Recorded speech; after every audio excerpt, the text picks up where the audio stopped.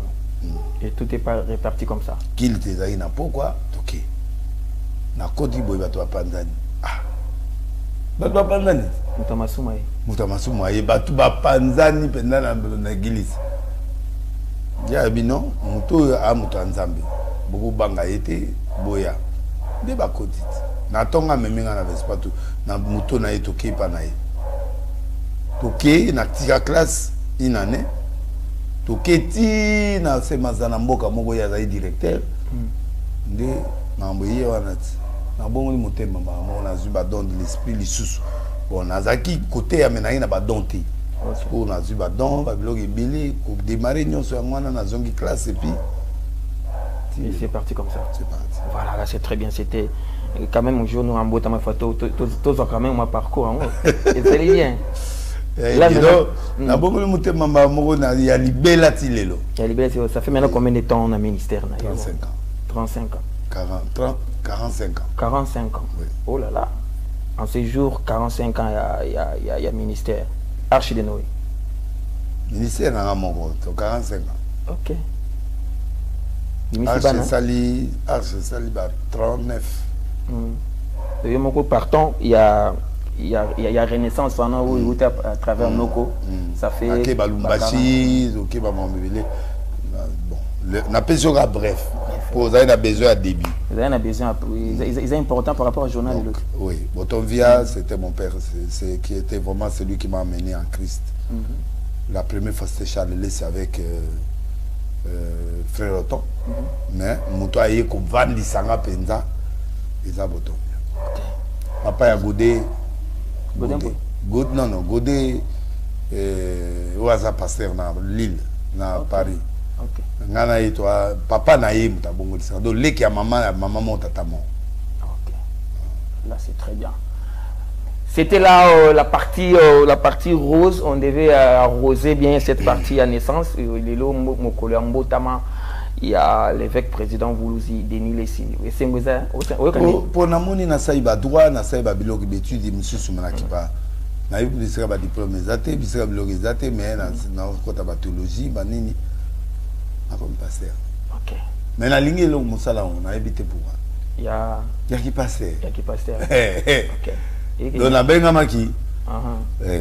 Maintenant, tout côté ce qu'on a dans ma cambo, bien on a zone de turbulence. Tous dans le secteur dans la famille na yo. Dès qu'on a la macambo, place tous aller une minute. J'ai suivi quelqu'un dire que pasteur ou bazan va pratique amabé, pas seulement que bango baza déjà à diabolo. Mais bandini pe baza pe déjà ya kopengwa baza na place te na bokondia lola et c'est vrai ça. Bon, c'est discutable dans le sens que hypnotiser bango dans le monde spirituel, quand un pasteur est fétichiste, il fait l'hypnose dans bandimi. Moi babi mezate ba osenga bilo tu yo osenga bango ba opeso donc baza bloqué mais ba o ya nzambe bazo bima moko abimi o azana pele ya nzambe o nzambe penda bi lui de Dieu ba obima. OK. O ya za ya nzambe te a otikala mais o ya nzambe a obima. C'est-à-dire que bandimi baza neti ba mbeka. Bien sûr. Il y a diable. Bien sûr. Ce ba confina lero na ba mo na nzambe ta. Pour ban hypnose. Hypnose c'est-à-dire? Non, bah hypnotiser bino bozo yo kaka makamu passer à zoloba. Mais ça salé là, ata koya, ata ça mabe au bougeta. OK. Tu vas passer nanga, tu vas fanatisme te comme hypnose, ça dit que azaï souyete. Envoûtement pour ning to ko ba envoûtement. Oui. Pour biloko ezo sai manakini ba tu bandi mako vanda te. Avant d'andé.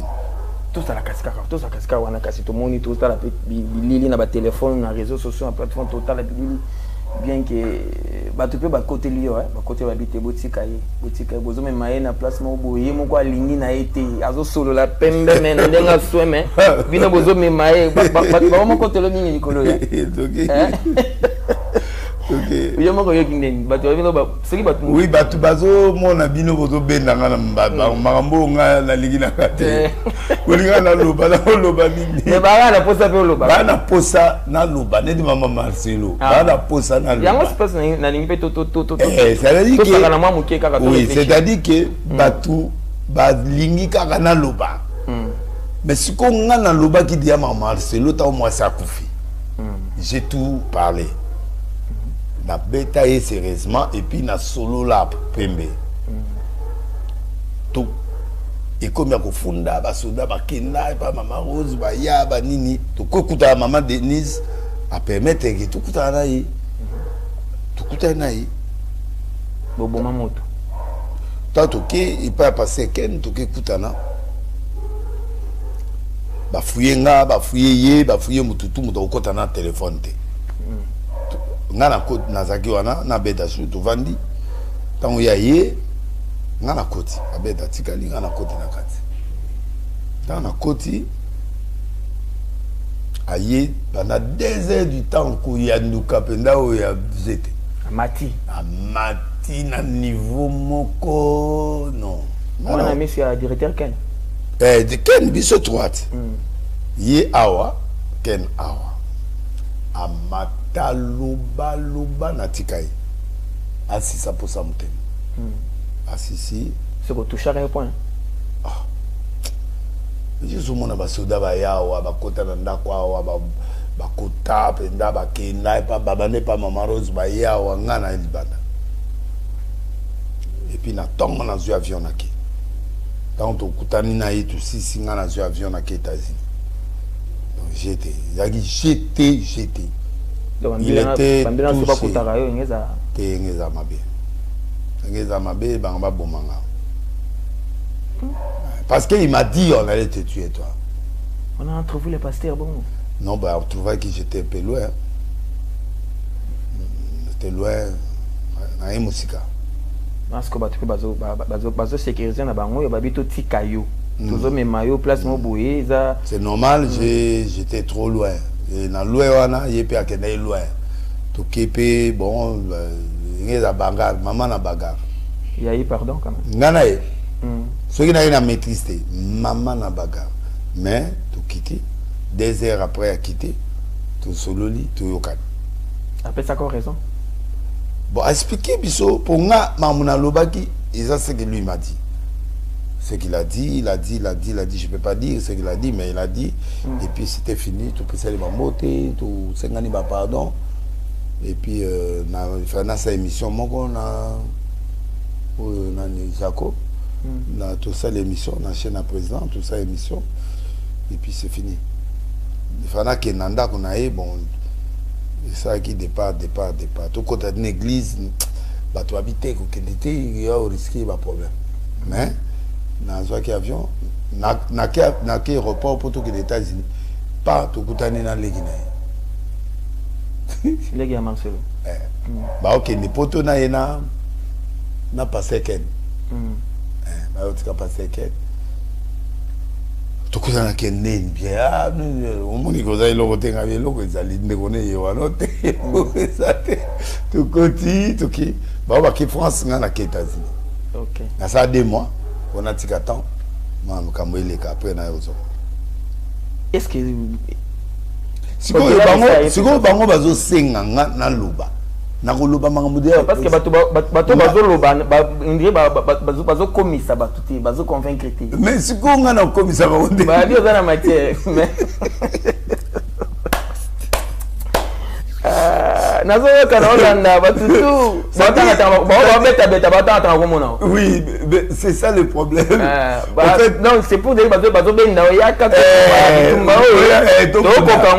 quand si ko moi pe na kota mango zate parce que la c'est la côte déjà memelinga to bongisi sikoyo na ya susu non et c'est parce que quand on répare voilà et là bongo bon bilo musu moyena lo basu ezate donc sikoyo na obanga na obangete ngana obanga na Marcelo na obanga na o no stress pesa bato ezo sala bato mutema pasi parce que ils ont choix ils ont choqué voir que et comme même ce qu'on a niveau orienté justice activiste activiste banana botama activiste donc ça les on va pardon na bien na mola maboyete non mon até et banana botama oui que tu au débat on ndingi il faut te calmer il y a trop fort na activiste na komela qui justice pour maman blanche quoi oui ça dit que en fait batou bazo kota to boité mais ils allaient comme moi c'est normal moi si voilà to lali to la muki photo ya mwana moko etamboli na internet soi-disant pasteur Marcelo abotaki mwana mususu en dehors na bana oyo abota na mama blanche. Est-ce que ce qui pasteur de Marcelo aboti mwana mususu ezali mabe etali biso to etali biso te to nde balobaka tous les coups sont permis ce qui combat ezali to zali ko sala investigation to kozonga yango na forte preuve ce qui a solo Marcelo abota hors mariage to abota te ce qui abota hors mariage boko ekoyebana awa ce qui pas abota te to kosole yango awa. Mais na émission oyo ezali koya parce que notre équipe continue à faire des investigations kaka ndenge sur la investigation makambu ya ndako. On s'arrête ici na tongwa lelo tokutani tout à l'heure là na 14h pour na ko solo là makambu mususu oyo ezali bongo sur la toile. Et surtout, jeune fille au Kufa Bongo, na aéroport, Bamasa na eba jaye, likolo ya jalousie. Allez, merci à la grande équipe qui nous a tenu compagnie. Je vois la caméra, elle était la seule. Yemoko, c'est Winnie Larise Pelende, parce que vous avez vu à la présentation, Spikirim, c'était Claudine Larise Pelende. Est-ce qu'elle présente très bien? Merci à Chris Larise Pelende qui a été la régie 1. Merci à Miguel Larise Pelende et Joseph Larise Pelende qui nous a aidé du côté de la lumière. Et vous le savez, à la coordination, c'est la femme à la taille d'une tige spaghetti, sans courbure ni virage, Maman Rina Pelende. Allez, on se retrouve tout à l'heure là. Portez-vous bien. Santé de fer à tous. Chap chap. Et tchara. Voilà, je rappelle ceci. Bino Batoubo, on a besoin. Yakobong sa teinture na bino. Banda obotama opakola ba mafuta ya marque na marque. Ozwa cancer de peau. Oyeba kasusu kometriser pour la yote. Oyeba kate okosala nini pour essayer beba échanger forme. Mwana na wasala banduta, yo boko sala banduta pour la kolata mini jupe et comme la yo problème. Cicatrice ozoka cicatrice si la kate. Oyeba kate okosala ndenge nini tala solution to elio awa okobenga bongo Docteur Guilain Le Bourgeois et pas Docteur Guilain Le Bourgeois, kuna eratakate, un dermatologue qualifié. Docteur Guilain Le Bourgeois. Benga le numéro na WhatsApp, le numéro Oyo. Plus 243 85 46 86 411. Na bande le numéro à Docteur Guilain Le Bourgeois. Plus 243 85 46 86 411. Voilà, au Kosovo Bongo. Docteur Guilain Le Bourgeois.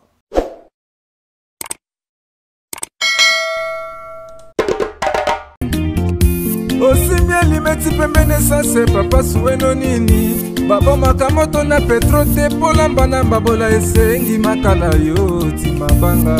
Edgar Mvumbi papa na soki osali bongo wanobomi moto bolingo nanga.